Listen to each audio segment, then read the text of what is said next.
This is an open letter for Mr. Bill Maher. Hello, sir. How are you? Hope everything is fine. Years ago, I used to watch your show, as you would put it, religiously, and always listened in years ago. But for the past, I can say 2, 3, 4, 5 years, I've basically been fast forwarding your interview, uh, your round table sessions. I've been fast forwarding through that and just getting to the joke parts. And as long as the jokes are with regards to domestic matters, your jokes are good, on the point. But with regards to international matters, uh, your jokes are, for anybody who knows anything internationally, your jokes are not exactly on topic. So I try to, never mind them. And the main reason is because, in general, your point of view with regards to international matters is questionable. And I tell you why it's questionable without even needing to hear your views about anything internationally. I know your views are questionable. I have come to know your without even hearing it. I have come to notice that I'm going to, have a lot of question about your views, not taking your views regarding international matters seriously.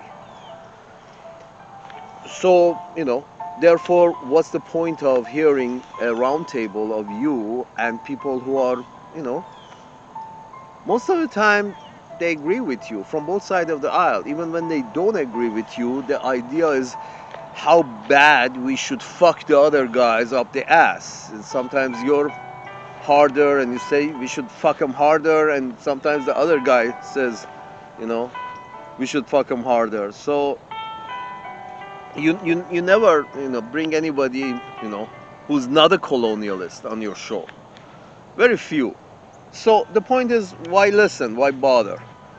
A bunch of white people most of the time sitting around the table agreeing with each other, and when they do bring a yellow, a brown, or a black, that guys agree with them even more, agrees with the white people even more. So I stopped listening to your roundtable and laugh at the jokes that you make with regards to domestic matters, because you pretty much have a good understanding of domestic matters, Mr. Bilmar, because you do shows all over Uncle Sam's land, and good for you. But you don't step out of Uncle Sam's land at all. I mean, I know you made religious, and that for that you had to travel to Israel. I guess Israel covered your cost, or paid you well. Anyway, beside that, I don't. You're not an international kind of guy, and you have a globe behind you in your set, and I found that very interesting. That globe is inviting. It's sort of like, yes, we're going to take everybody seriously here. This is a globe of the planet Earth, and we are not flat earthers. But then I realized after some time, forgive me, I'm stupid. After some time, I realized that globe resembles that globe that Queen Elizabeth, one of these fucking British kings and queens, hold in their hand when they take a picture, or there's a portrait painting. They hold the globe in their hand with their yellow sash and with the red sash and you know leopard skin. They that's that globe. You don't care about international issues. You want to rule them, and you're just have to you know find the right way to rule them. any brown, yellow, black that doesn't want to be ruled by white people. Let's sit around this table and evaluate how we can rule them, how smart we are, how we can implement our rule upon them. This is what the globe behind you in your set resembles. That's the globe that the fucking British kings had in their hand when making a portrait. I want to be in control of this motherfucker. I don't want to just live in it. I want to control it. First my land, then the whole fucking planet. Exactly the British mentality. I mean, for one thing, now you should know you're Irish. You've been on the receiving end of the British dick for centuries, for forever. Forever. These two islands have been next to each other forever. So you have been receiving you've been on the wrong side of the British colonial end forever. But then now you're in the forest. You can't tell the trees from the forest. You don't see yourself in the colonial jacket, in the colonial red jacket. You don't see it. So you say, no, no, no. The red jacket belonged to the British. We do colonialism with the blue jacket.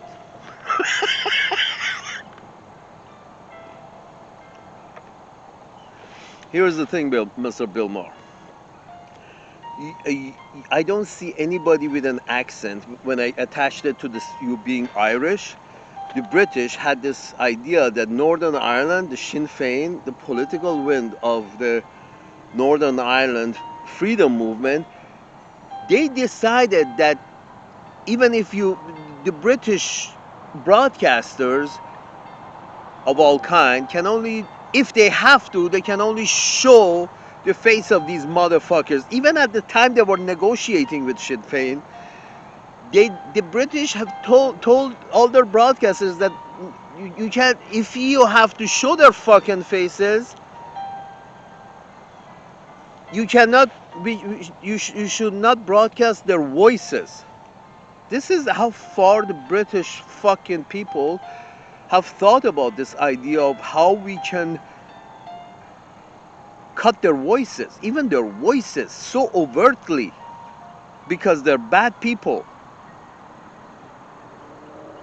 Well, in your roundtables, you designate anybody the system has designated as bad people. You never have anybody from that side, because no, we don't talk with them. They're bad people.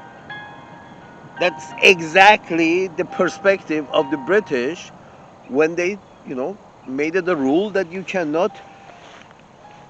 So what they used to do, these fucking British media companies, what they used, that was funny to me that I still remember, they used to voice over. The guy who has a voice, so no, you shouldn't hear that what he has to say in the Irish accent. You should hear it in the English accent.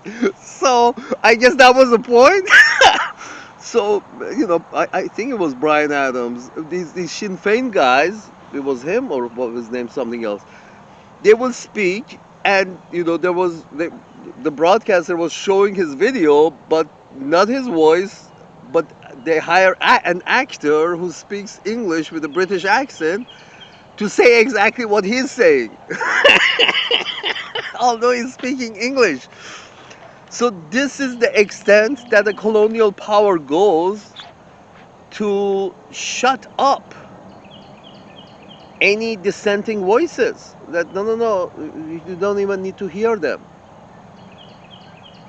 Isn't this what you're doing, Mr. Bill Maher? You're saying that, okay, these brown people of Middle East, they're bad, so it's we're not going to have anybody representing anybody over there in our show. Those black people up there in West Africa, those people are bad.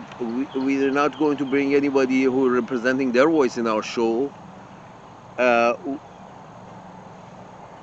At least not anybody who lives there or has any family there or has any family that he cares about over there or anything else a lot of these people, brown, black, and yellow people that you bring to on your shows, Mr. Bill Maher, are basically, they're more hardcore white than you. It's sort of like, yes, white people should go bomb the shit out of that place, set them free. They're even more white than you. They're even more colonialist, have a more colonialist mindset than you. What colonial mindset is basically the way I catch the mouse is the right way, and the way you catch the mouse is the wrong way. That's the colonialist perspective. And yes, it's all based on your warped view that my penis is the best penis. Nobody has a penis as good as mine. Nobody has a government as good as mine. Nobody has a world perspective as good as mine. Nobody has a better economy as good as mine. It's all about, capital Christianity, capitalism, and democracy. Because we found a way.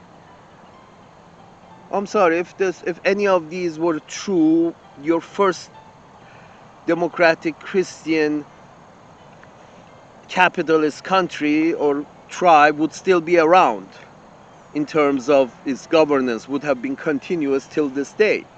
Fucking the Chinese and their system have, dynasties which have lasted thousands of years. The fucking Greek with their democracy, when every democratic system that the Greek and the Roman came up with went away every other Sunday. There was a coup, and there was a Caesar, and there was a Miser, and there was a teaser, and everything was up in the air. A very fragile form of government that a lot of things have to go right for this fragile form of government to continue. A lot of things have to go right. It's not at all a very durable form of government. Most importantly, because common folks don't have a clue what is good for them or what is bad. It's common people, they don't have enough information. But they know, when they're hurting, and when they're hurting, Mrs. Nancy Pelosi comes and said, no, no, no, if you're hurting, if you feel hurt, then you're Russian or Chinese. That's when she said, you know, people protesting about what the fuck is happening in West Asia and so many people are dying, and she says, no, no, if you're protesting or if you're sympathetic towards those brown people, you must be Chinese or Russian. That was the gist of her what she said, and that's your camp, and that's one of the camps that you're trying to stand between. These are not two camps. These are one voice speaking with different colors. One voice, they say the same thing as the other voice. It's just they wear different colors. And you're trying to, I'm in the middle. I'm purple. Okay, but you understand it. Here's the thing, Mr. Bill Maher. The the gist of this, what I'm saying, goes back to, you have to recognize, goes back to the same problem that Mr. Pompeo was describing. He said he used to say, came up with rules-based order as, as the opposite of international based order, I guess. So the problem is that, okay, you call it what you want, international based order, rules based order. The idea is, have everybody who this rule is supposed to apply to, have they participating in making this rule. That was the shortcoming of this idea of rules based. Yes, that's fine, rules based, but have everybody who you want to apply this rule to, have everybody participated in making the rule, this rule or any rule. You see, the whole idea of democracy, that this is madness, that you keep promoting democracy but you actually don't observe democracy. It's like, we promote democracy but we don't actually observe it. Democracy means those people who the rules should apply to have to be participate in making that rule. The the rule, we make rules that apply to us, but therefore, of course, it goes without saying that we should be, those people who those rules have to apply to have to participate in at least a representative must be participating in making those rules. You don't have none of it. You don't have representative from different parts of the empire in the House of Representatives or Senate in the United States, for example. Filipino has been a part of U.S. empire forever. But, has Filipino has a voice in Filipino people have had a voice in the legislature in Uncle Sam's Land that directly affects them. No, they haven't. You set the rules based on what benefits you in Uncle Sam's Land. Your legislature, your system sets the rule for what benefits them, and then they send a memo out to Filipino, out to Japan, and these are your allies. You send a memo to the allies, and then you tell the allies you can share the memo with those people we don't speak to. So or you catch them in a surprise. Those people you don't speak to, you send a memo to your friends that this is the rule from today, and then you don't send a memo to the enemies, and then you catch them, and then after you catch them, you tell them, yeah, we actually passed a law that says you can't do this because we don't like you. So we caught them, and that's what happened to those yachts that the Russians lost. It's sort of like we woke up in the morning and you set a new rule that you send a memo out to your friends that you should confiscate these Russian yachts and ships and this and that. You send a memo out to your friends, and I'm sure the Russians were caught with their pants down. They were caught with their pants down because you just changed the rule overnight. From now on, Russian assets can be confiscated because we said so. And send a memo out to your friends. But do you hear anything from the other side? Tucker Carlson goes and interviews one of the most important interviews of the century happens, and Mr. Bill Maher doesn't even mention it on his show. It's like, no, it wasn't important enough. We don't need to cover that. We need to cover transgender issues again. Are you fucking kidding me? Here's the thing, Mr. Bill Maher. If you're running an empire, if when you're running an empire, if you're Hungary, you're Sweden, if you're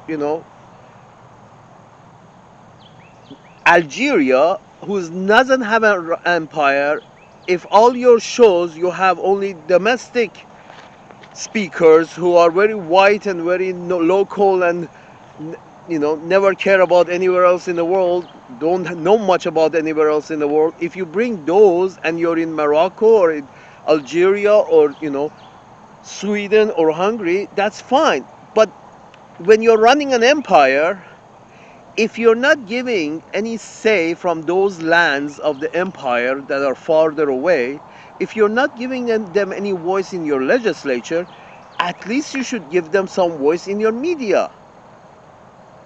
But then that means don't follow the playbook of the British with regards to Sinn Féin. Don't follow that playbook, because you saw the playbook doesn't work. If you want to continue the empire, all the corners of the empire should be heard. And if not, frankly, you should have the members of, a representative from the real representative of the peoples from the four corners of the empire in your Senate and your House. If not, at least you should have true representative of the people from at least four corners of your own empire in your shows, in your media. True voices, not the dissenting voices, not like, oh no, these are the opposition. We entertain the opposition of those areas that we don't like in our media, but we don't entertain the actual people from those areas in our media. That's you. That's you. Never heard anybody with an accent who didn't agree with white people, at, and that what benefits the white people benefits the world. That's the whole idea. And yes, my Bill Maher, you might be a liberal, but I you're as white as any. You're as white supremacist as anybody, because the whole idea is we have the right junk. We have the right religion, we have the right form of economy, and we have the right form of governance. And everybody who doesn't agree is a bad guy, and we're not even going to speak with them, including Vladimir Putin. Why? What gives you the right to think that you got the best junk?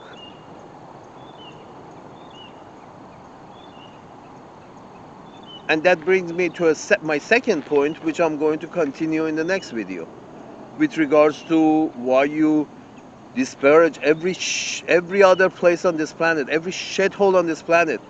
Is you disparage them? Why, Mr. Bill Maher? Salute.